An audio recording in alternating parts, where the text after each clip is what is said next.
They're going to turn it on.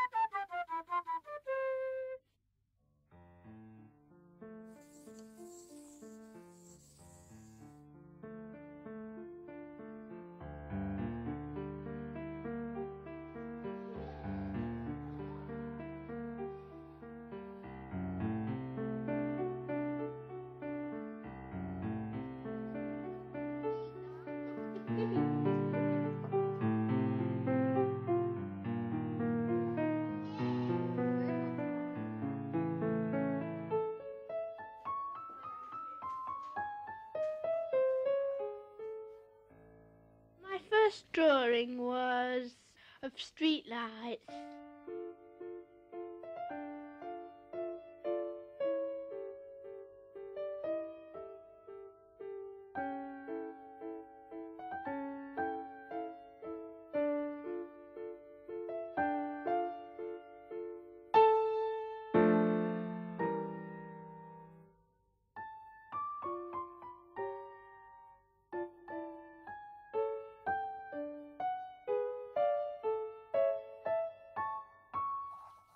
This is the beginning of the film, and it lasts exactly 11 minutes.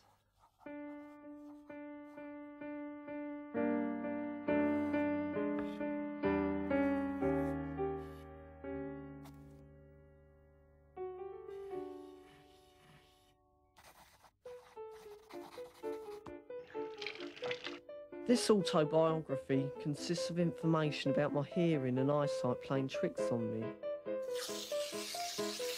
I didn't talk until I was 3.5 years old. I knew I was different. I knew I came across as different.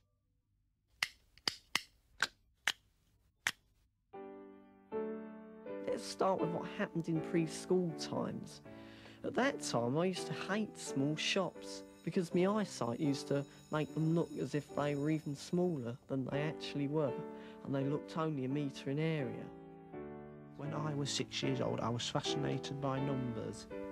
I used to teach myself to count. 1, 2, 3, 4, 5, 6, 7, 8, 9, 10, 11, 12. One or two times I counted up to 1,000. It took me hours. 18, 19, 20,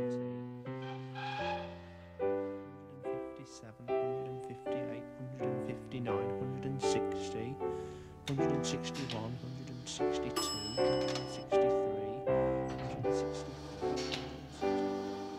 Once, I was at the Mother and Baby Club. I didn't like it because of all the people talking, and it sounded like thunder.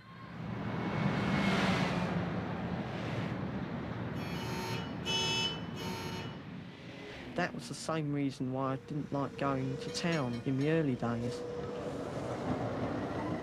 All the noise was terrible. I did not get on very well at nursery school. On bright days, my sight blurred. Sometimes when other kids spoke to me, I could scarcely hear them, and sometimes they sounded like bullets. I thought I was going to go deaf. The other kids wouldn't let me join in their games, even when I wanted to, because they thought I was mad. Because I was tensed up and had a way of flapping my hands. And I came across as being different. And kids don't like kids that are different.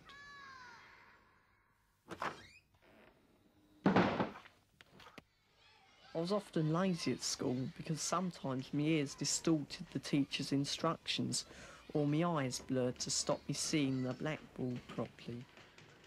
I was sometimes able to hear a word or two at the start and understand it, and then the next lot of words sort of merged into one another, and I could not make head or tail of it. I can now recall that one could sometimes refer to me vision and hearing as being like an untuned television. 300, 301, 302, 303, 304, 305, 306, 307, 308, 309, 310. As a child, I wanted to feel the comfort of being held. I craved tender touching. At the same time, I withdrew from touch. Being hugged was like being swallowed by a tidal wave. When I was 16, I couldn't look somebody in the eye. I always focused on a point about 45 degrees away from their eyes. I cannot follow the rhythmic give and take of conversation. People have told me that I often interrupt, and I still have difficulty determining where the pauses are. When somebody points something out to me that I'd find interesting, I always have trouble finding it. It's especially when I think it might be interesting. I could see something really boring straight away.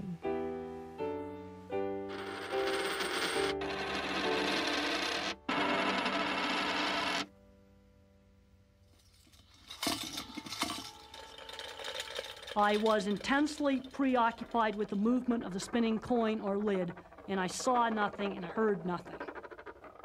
I did it because it shut out sound that hurt my ears. No sound intruded on my fixation. It was like being deaf. Even a sudden noise didn't startle me out of my world.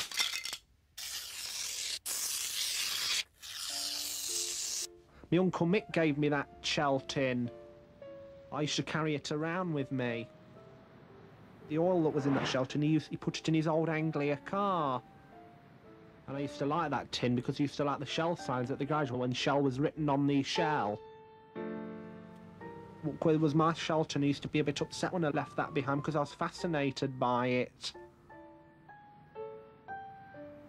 670, 671, 672, 673. I always used to be obsessed with time and punctuality. I always had to go to bed at 8 o'clock, not a second after, otherwise I'd have a tantrum.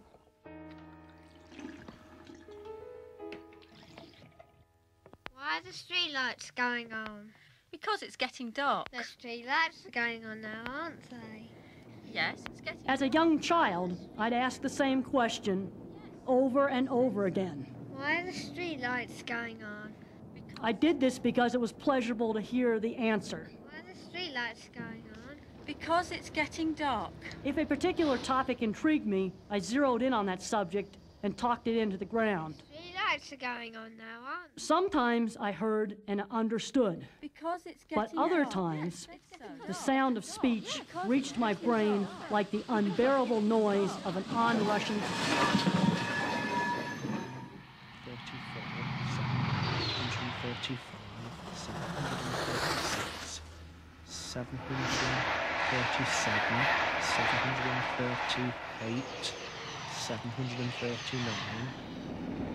740.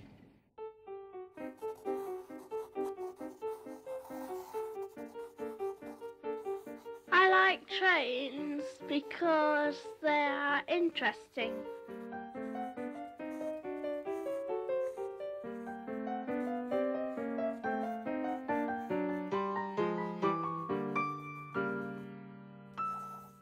My first product was a 37 with RMC Roadstone trucks. The 37 is the best of my animation sequences. The 47 is my second to best. This scene is a cab ride of an imaginary branch line, passing another train in a station and yet another train on the level crossing beyond it. Rushing along a main line and alongside a lake.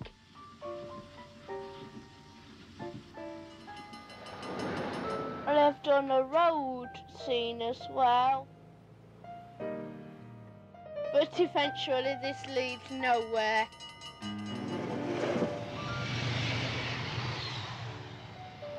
This was done at Worksop. A 37 with a sand train and a passing sprinter. 96, 987, 988, 989, 990,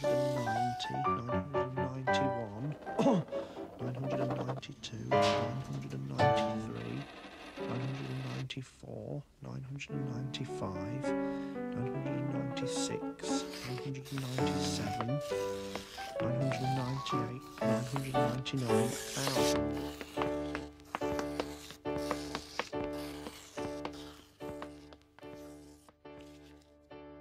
This is the end of the film. Yeah, I used to like watching Channel 4 because it was a new channel. I just didn't want to miss anything on it. I used to let Mum have Coronation Street on like that. But now, look back, I think how silly I was. If a new channel started now, I wouldn't be like that. I just look at what's on. I think if I think there's nothing on tonight, then I'll watch the other 4 channels.